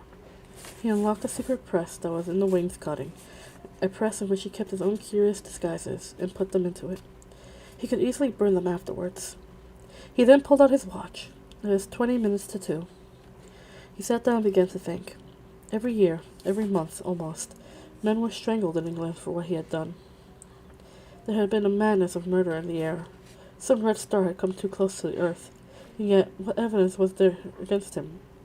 Basil Hallward had left the house at 11. No one had seen him come in again. Most of the servants were at Selby Royal. His valet had gone to bed. Paris, yes. It was to Paris that Basil had gone, and by the midnight train, as he had intended. With his curious, reserved habits, it would be months before any suspicions would be aroused. Months! Everything could be destroyed long before then. A sudden thought struck him. He put on his fur coat and hat and went out to the hall. There he paused, hearing the slow, heavy tread of the policeman on the pavement outside and seeing the flash of the bull's eye reflected in the window. He waited and held his breath. After a few moments, he drew back the latch and slipped out, shutting the door very gently behind him. He then began ringing the bell. In about 5 minutes, his valet appeared, half-dressed and looking very drowsy. "I am sorry to have to wake you up, Francis," he said, stepping in, "but I've forgotten my latchkey. What time is it?" 10 minutes past 2, sir," he answered the man, looking at the clock and blinking. 10 minutes past 2? How horribly late. You must wake me at 9 tomorrow. I have some work to do." "All right, sir." "Did anyone call this evening?" "Mr. Hallward, sir. He stayed here till 11, then went on his way to catch a train." "Oh, I'm sorry I didn't see him. Did he leave any message?" "No, sir, except he would write to you from Paris, if he did not find you at the club." "That will do, Francis. Don't forget to call me at 9 tomorrow." "No, sir." The man shambled down the passage in his slippers. Dorian Gray threw his hat and coat upon the table and passed into the library. For a quarter of an hour he walked up and down the room, biting his lip and thinking. Then he took down the blue book from one of the shelves and began to turn over the leaves. Alan Campbell, 152 Henford Street, Mayfair. Yes, that was the man he wanted. Chapter 14. At 9 o'clock the next morning, his servant came in with a cup of chocolate on a tray and opened the shutters. Dorian was sleeping quite peacefully, lying on his right side with one hand underneath his cheek. He looked like a boy who had been tired out with a play or study. The man had to touch him twice on the shoulder before he woke, and as he opened his eyes, a faint smile passed across his lips, as though he had been lost in some delightful dream. Yet he had not dreamed at all. His night might have been untroubled by any images of pleasure or pain, but youth smiles without any reason. It's one of its chiefest charms. He turned around and, leaning upon his elbow, began to sip his chocolate. The mellow November sun came streaming in the room. The sky was bright, and there was a genial warmth in the air. It was almost like a morning in May. Gradually, the events of the preceding night crept with silent, blood-stained feet into his brain and reconstructed themselves there with terrible distinctness. He winced at the memory of all he had suffered, and for a moment the same curious feeling of loathing for Basil Hallward that had made him kill him as he sat in the chair came back to him. He grew cold with passion. The dead man was still sitting there too, and in the sunlight now. How horrible that was! Such hideous things were for the darkness, not for the day. He felt that if he brooded on what had gone through would sicken. Excuse me.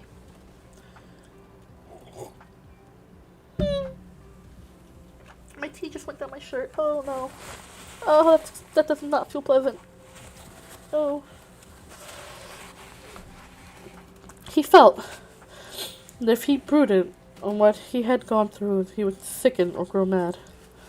There were sins whose fascination were more in the memory than in the doing of them. Strange triumphs that gratified the pride more than the passions, and gave to the intellect a quickened sense of joy, greater than any joy that they brought, or could ever bring, to the senses. But this was not one of them. It was a thing to be driven out of the mind, to be drugged with poppies, to be strangled lest it might strangle one itself. When the half-hour struck, He passed his hands across his forehead, then got up hastily and dressed himself with even more than his usual care, giving a good deal of attention to the choice of his necktie and scarf pin, and changing his rings more than once. He spent a long time also over breakfast, tasting the various dishes, talking to his valet about some new liveries that he was thinking of getting made for the servants at Selby. Gosh darn it. Let me get that. Hold on. Libby! Come on!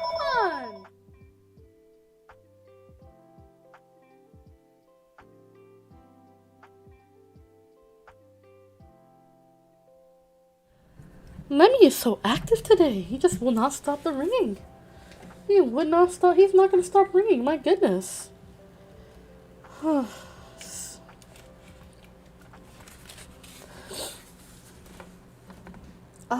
Where was I? He spent a long time over breakfast, tasting various dishes, talking to his valet about some new liveries that he was thinking of getting made for the servants at Selby, and going through his correspondence. At some of the letters he smiled. 3 of them bored him. One he read several times over and then tore up with a slight look of annoyance in his face. That awful thing, a woman's memory, as Lord Henry once said.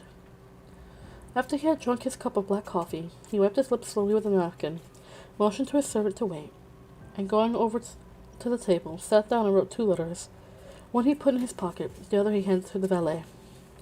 Take this round to 152 Hertford Street, Francis, and if Mr. Campbell is out of town, get his address.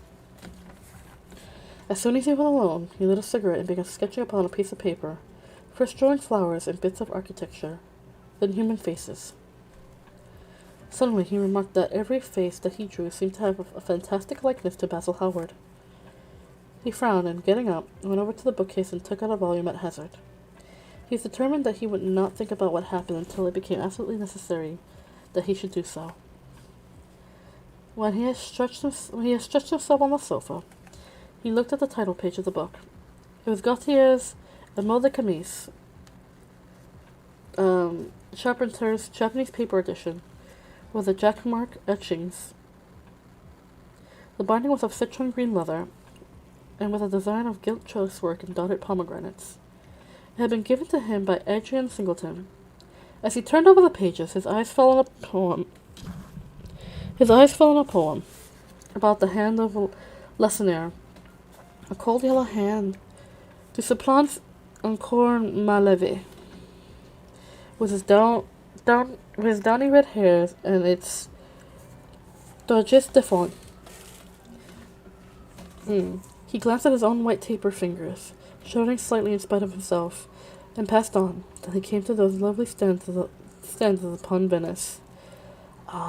Those stanzas are in French, and I do not know how to speak French, so I'm just going to gloss over them. How exquisite they were! As one read them, one seemed to be floating down the green waterways of the pink and pearl city, seated in a black gondola with silver prows and trailing curtains. The mere lines looked to him like those straight lines of turquoise blues that followed one as one pushes out onto the Lido. The sudden flashes of color reminded him of the gleam of the opal and iris-throated birds, and fluttered around the tall honeycombed campanile, or stalk, with such stately grace, through the dim, dust-stained arcades. Leaning back with half-closed eyes, he kept saying over and over to himself, Devant un fossé rose, sur le marbre d'un escalier. The whole of villainous was in those 2 lines. He remembered that autumn that he had passed there, a wonderful love that had stirred him into mad delightful follies.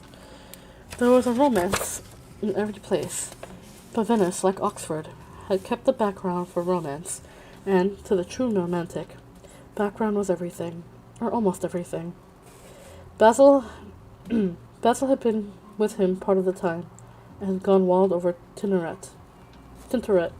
Poor Basil, what a horrible way for a man to die. He sighed, and took up the volume again, and tried to forget. He read of the swallows that fly in and out of the little cafe at Simria, where the Hajis sit, counting their amber beads, and the turbaned merchants smoke out of their long, tasseled pipes and talk gravely to each other.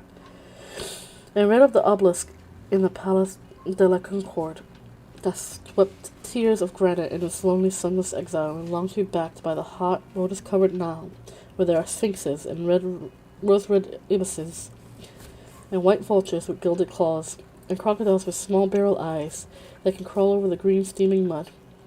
He began to brood over those verses which, drawing music from kiss-stained marble, tell of the curious statue that Gautier compares to the contralto voice, the monstre charmant, that couches in the porphyry room of the Louvre. But after a time the book fell from his hand. He grew nervous, and a horrible fit of terror came over him. What if Alan Campbell should be out of England? Days would elapse before he could come back. Perhaps he might refuse to come. What could he do then? Every moment was of vital importance. They had been excuse me. Oh my goodness.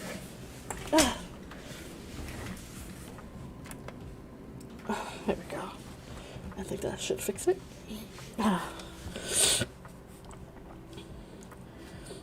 They had been great friends once, 5 years before. Almost inseparable indeed. Then the intimacy had come to a sudden end. When they had met in society now, it was only Dorian Gray who smiled. Alan Campbell never did. He was an extremely clever young man, but he had no real appreciation for the visible arts. Whatever little sense of beauty of poetry he possessed, he had gained... Oh my gosh, excuse me. He had gained entirely from Dorian. His dominant intellectual passion was for science. At Cambridge, he spent a great deal of his time working in the laboratory. He had taken a good class in the natural science tripos of his year. Indeed, he was still devout to the study of chemistry, and had a laboratory of his own in which he used to shut himself up all day long, greatly to the annoyance of his mother, who had set her heart on his standing for Parliament, and had a vague idea that a chemist was a person who made up prescriptions. He was an excellent musician, however, as well, and played both the violin and the piano better than most amateurs. In fact, it was music that had first brought him and Dorian Gray together. Music that had indefinable attraction that Dorian seemed to be able to exercise whenever he wished, and, indeed, exercised often without being conscious of it. They had met at Lady Berkshire's the night that Rubinstein played there, and after that used to be always seen together at the opera whenever good music was going on. For 18 months their intimacy lasted. Campbell was either always at Selby Royal or Grosvenor Square. To him, as to many others, Dorian Gray was a type of everything that is wonderful and fascinating in life. Whether or not a quarrel had taken place between them, no one ever knew. But suddenly people remarked that they scarcely spoke when they met, and that Campbell always seemed to go away early from any party in which Dorian Gray was present. He had changed, too, was strangely melancholic at times, appearing almost to dislike hearing music, and would never himself play, giving as an excuse that he was called upon, that he was so absorbed in science that he had no time left in which to practice. And this was certainly true. Every day he seemed to become more interested in biology, and his name appeared once or twice in some of the scientific reviews in connection with certain curious experiments. This is the man Dorian Gray was waiting for. Every second he kept glancing at the clock. As the minutes went by, he became horribly agitated. As he got up and began to pace up and down the room, looking like a beautiful caged thing. He took a long, stealthy strides. His hands were curiously cold. The suspense became unbearable. Time seemed to him to be crawling with feet of lead, while he, by monstrous winds, was being swept towards the jagged edge of some black cleft of precipice. He knew what was waiting for him there, saw it indeed, and shuddering, crushed with dank hands his burning lids, as though he would have robbed the very brain of sight and driven the eyeballs back into their caves. It was useless. The brain had its own food on which it battened, and the imagination, made grotesque by terror, twisted and distorted, as a living thing by pain, danced like some foul puppet on a stand and grinned through moving masks. Then suddenly time stopped for him. Yes, that blind, slow-breathing thing crawled no more, and horrible thoughts, time being dead, raced nimbly on in front, and dragged a hideous future from its grave, and showed it to him. He stared at it. Its very horror made him stone. At last the door opened and his servant entered. He turned glazed eye upon him. "Mr. Campbell, sir," said the man. A sigh of relief broke from his parched lips, and the color came back to his cheeks. "Ask him to come in at once, Francis." He felt that he was himself again. His mood of cowardice had passed away. The man bowed and retired. In a few moments, Alan Campbell walked in, looking very stern and rather pale, his pallor being intensified by his coal-black hair and dark brown eyebrows. "Alan, this is kind of you. I thank you for coming." "I had intended never to enter your house again, Gray, but you said it was a matter of life and death." His voice was hard and cold. He spoke with slow deliberation. There was a look of contempt in the steady, searching gaze that he turned on Dorian. He kept his hands in the pockets of his astrakhan coat. It seemed not to have noticed the gesture in which he had been greeted. "Yes, it is a matter of life and death, Alan, and to more than one person. Sit down." Campbell took a chair by the table, and Dorian sat opposite to him. The two men's eyes met. In Dorian there was infinite pity. He knew that what he was going to do was dreadful. After a strange moment of silence, he leaned across and said, very quietly, but watching the effect of each word upon the face of him he had sent for, "Alan, in a locked room at the top of this house, a room to which nobody but myself has access. A dead man is seated at a table. He has been dead 10 hours now.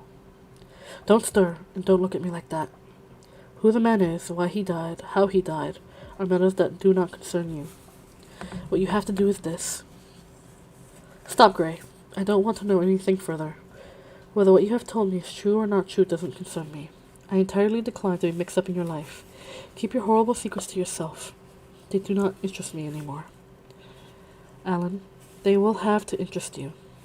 This one will have to interest you. I am awfully sorry for you, Alan, but I can't help myself. You are the one man who is able to save me. I am forced to bring you into the matter. I have no option. Alan, you are scientific. You know about chemistries and things of that kind. You have made experiments. What you have to do is destroy the thing that is upstairs. To destroy it so that not a vestige of it will be left. Nobody saw this person come into the house. Indeed, at the present moment he is supposed to be in Paris. He will not be missed for months. When he is missed, there must be no trace of him found here. You, Ellen, must change him, and everything that belongs to him, into a handful of ashes that I may scatter into the air." "You are mad, Dorian." "Ah, I was waiting for you to call me Dorian." "You are mad, I tell you. Mad to imagine that I would raise a finger to help you. Mad to make this monstrous confession. I'll have nothing to do with this matter, whatever it is. Do you think I am going to peril my reputation for you? What is it you want? What is it to me what devil's work you are up to? It was a suicide, Alan. I am glad of that, but what drove him to it? You, I should fancy. Do you still refuse to do this for me?" "Of course I refuse. I'll have absolutely nothing to do with it. I don't care what shame comes on you. You deserve it all. I should not be sorry to see you disgraced, publicly disgraced. How dare you ask me, of all men in the world, to mix myself up in this horror? I should have thought you knew more about people's characters. Your friend Lord Henry Wotton can't have taught you much about psychology, whatever else he has taught you. Nothing will induce me to stir a step to help you. You have come to the wrong man. Go to some of your friends. Don't come to me. Alan, it was murder. I killed him. You don't know what he had made me suffer. Whatever my life is, he has more to do with the making or the marring of it than poor Harry has. He may not have intended it, but the result was the same. Murder. Good God, Dorian. Is that what you have come to? I shall not inform upon you. It is not my business. Besides, without my stirring in the matter, you are certain to be arrested. Nobody ever commits a crime without doing something stupid. Then I will have nothing to do with this. You must have something to do with it. Wait a moment. Listen to me. Only listen, Alan. All I ask is for you to perform a certain scientific experiment. You go to hospitals and dead houses, and the horrors that you do there don't affect you. If in some hideous dissecting room or fetid laboratory you found this man lying on a leaded table with red gutters scooped out in it for the blood to flow through, you would simply look upon him as an admirable subject. You would not turn a hair. You would not believe that you were doing anything wrong. On the contrary, you would probably feel that you were benefiting the human race, or increasing the sum of knowledge in the world, or gratifying intellectual curiosity, or something of that kind. What I want you to do is merely what you have done often before. That you have often done before. Indeed, to destroy a body must be far less horrible than what you are accustomed to work at. And remember, it is the only piece of evidence against me. If it is discovered, I am lost. It is surely to be discovered unless you help me. I have no desire to help you. You forget that. I am simply indifferent to the whole thing. It has nothing to do with me. Alan, I entreat you. Think of the position I am in. Just before you came, I almost fainted with terror. You may know terror yourself someday. No, don't think of that. Look at the matter purely from the scientific point of view. You don't inquire where the dead thing on which you experimented come from. Don't inquire now. I have told you too much as it is, but I beg of you to do this. We were friends once, Alan. Don't speak about those days, Dorian. They are dead. The dead linger sometimes. The man upstairs will not go away. He is sitting at the table with bowed head and outstretched arms. Alan, if you don't come to my assistance, I am ruined. Why, they will hang me, Alan. Don't you understand? They will hang me for what I've done. There's no good in prolonging this scene. I absolutely refuse to do anything in the matter. It is insane of you to ask me. You refuse? Yes. I entreat you, Alan. It is useless. The same look of pity came into Dorian Gray's eyes. Then he stretched out his hand, took a piece of paper, and wrote something on it. He read it over twice, folded it carefully, and pushed it across the table. Having done this, he got up and went over to the window. Campbell looked up at him in surprise, and then took up the paper and opened it. As he read it, his face became ghastly pale, and he fell back in his chair. A horrible sense of sickness came over him. He felt as if his heart was beating itself to death in some empty hollow. After 2 or 3 minutes of terrible silence, Dorian turned around and came and stood behind him, putting his hand upon his shoulder. I am so sorry for you, Alan, he murmured, but you leave me no alternative. I have a letter written already. Here it is. You see the address. If you don't help me, I must send it. If you don't help me, I will send it. You know what the result will be, but you are going to help me. It is impossible for you to refuse now. I try to spare you. You will do me the justice to admit that. You were stern, harsh, offensive. You treated me as no man had ever dared to treat me. No living man at any rate. I bore it all. Now it is time for me to take terms. Campbell buried his hands on his face, and a shudder passed through him. Yes, it is my turn to dictate terms, Alan. You know what they are. The thing is quite simple. Come, don't work yourself into this fever. The thing has to be done. Face it and do it.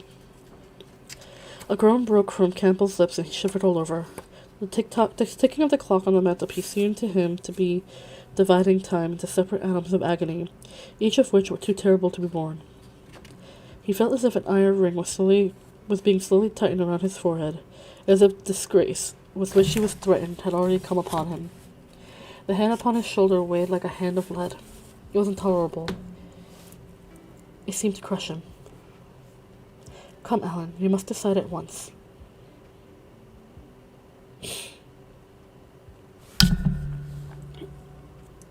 He hesitated. I cannot do it, he said, mechanically, as though the words could alter things. You must. You have no choice. Don't delay. He hesitated a moment. Is there a fire in the room upstairs? Yes, there is a gas fire with asbestos. I shall have to go home and get some things for the laboratory. No, Alan, you must not leave the house. Write out on a sheet of notepaper what you want, and my servant will take a cab and bring the things back to you. Campbell scrawled a few lines, blotted them, and addressed an envelope to his assistant. Dorian took the note up and read it carefully. Then he rang the bell and gave it to his valet, with orders to return as soon as possible and to bring things with him. As the hall's door shut, Campbell started nervously, and having gotten up from the chair, went over to the chimney-piece. He was shivering with a kind of ague. For nearly 20 minutes neither of the men spoke.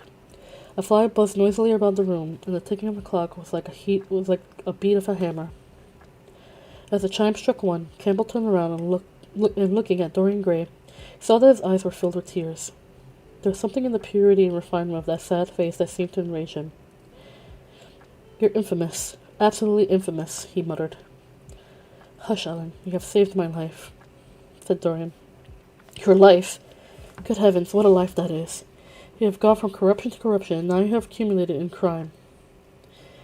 In doing what I am going to do, what you forced me to do, it is not of your life that I am thinking." "Alan," murmured Dorian with a sigh, "I wish you had 1,000th part of the pity for me as I have for you."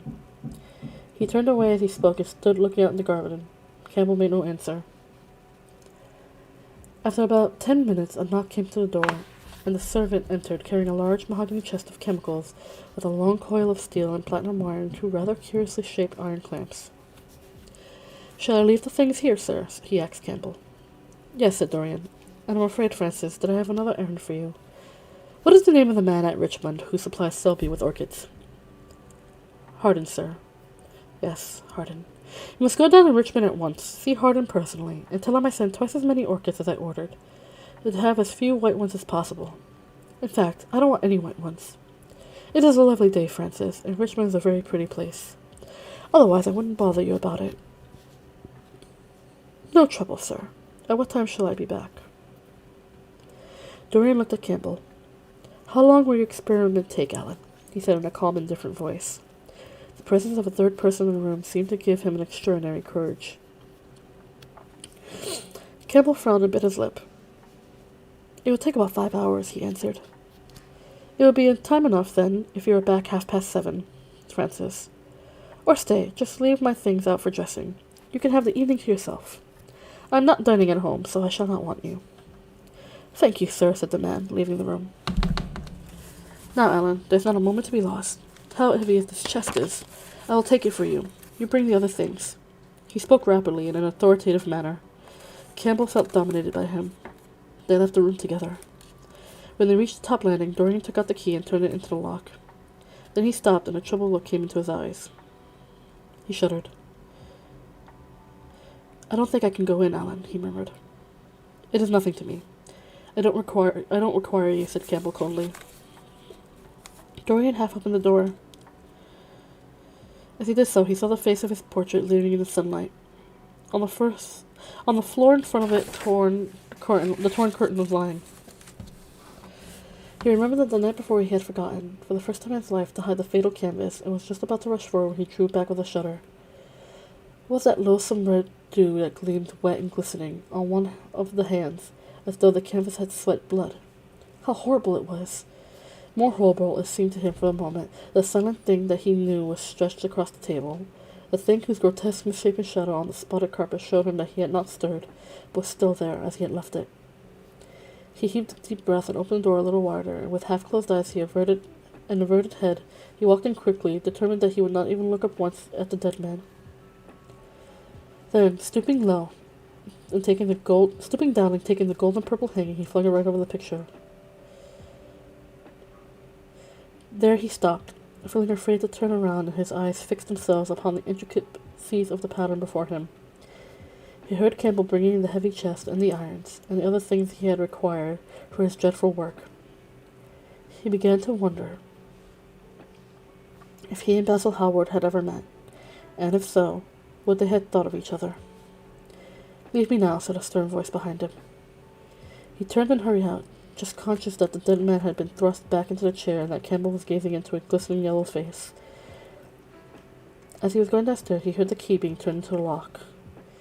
It was long after 7 when Campbell came back into the library.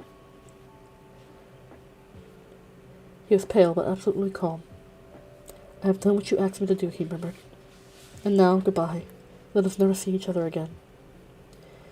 "You have saved me from ruin, Alan. That I cannot forget," he said Dorian simply. As soon as Campbell had left, he went upstairs. There was a horrible smell of nitric acid in the room, but the thing that had been sitting at the table was gone.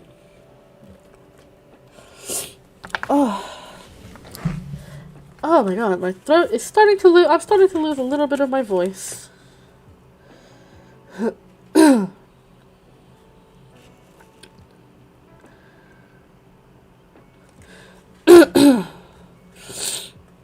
man. Oh, we're almost done. I don't know how much longer. I don't know how many more chapters we have.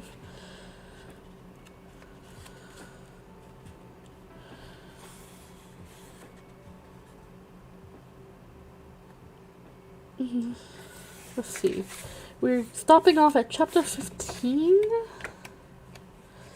Chapter 20. So we're 5 chapters in. That means we'll be able to finish next week. Yay! We're gonna finish. We're right on time. Yes.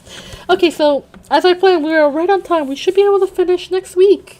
The Portrait of Dorian Gray. But oh boy, things have gotten a little bit more mucky than we thought. Oh, poor Basil. I feel so terrible for him. Dorian's such an asshole. Aww. Well, it is a spooky season after all. Spooky month and all that. Well, I'm excited. I'm excited to see what happens next. And how this will all end for Mr. Dorian Gray and his selfishness and vanity. Oh, this is gonna be so exciting. It's gonna be so exciting! I can't wait to see what happens next. But we'll find out next week. Tomorrow there will be no stream as usual. I do not stream on Wednesdays.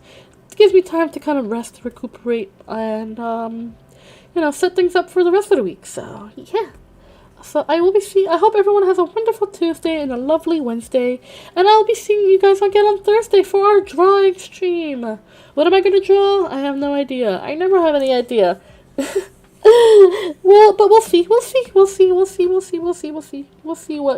my brain goo will come up with.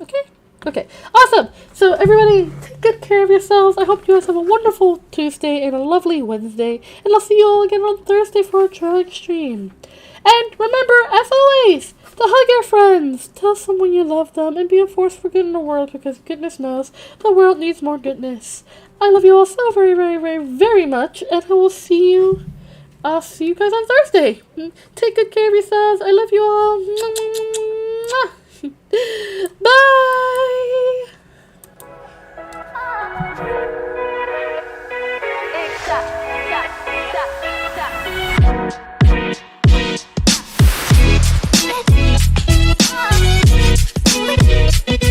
Exact.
Bye.